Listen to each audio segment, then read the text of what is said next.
Some new small business grants were announced by Mayor John Tory today, offering more than $5.4 million in funding available this winter.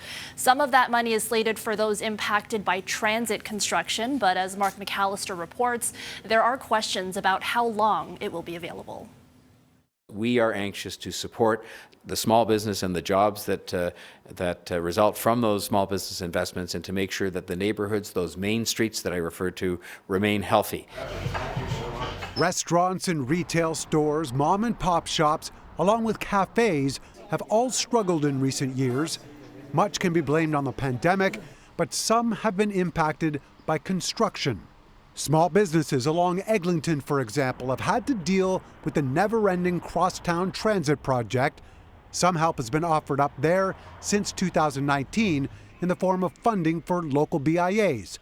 Now some of that funding is being extended, with up to $50,000 up for grabs per grant in advance of the Ontario line being built. We recognize that this is definitely a step in the right direction.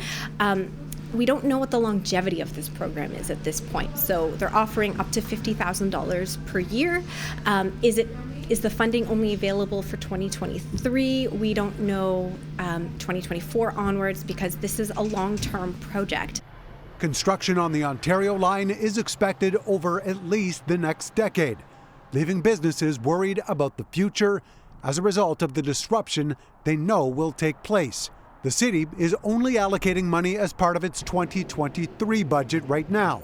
The province's portion will only be available for organizations along Eglinton. It's a program to help offset the impacts, the negative impacts, the undoubted negative impacts of building transit.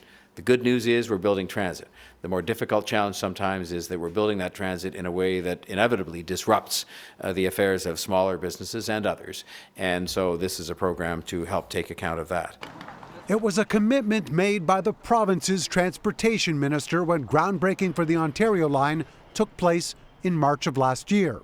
We'll be working with local community groups to make sure that we're communicating well, and also looking at how we can support businesses through construction.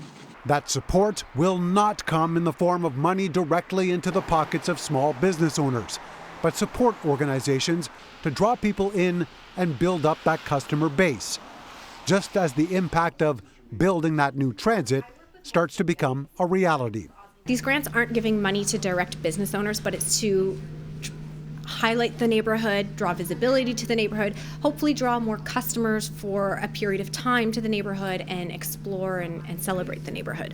For City News, I'm Mark McAllister.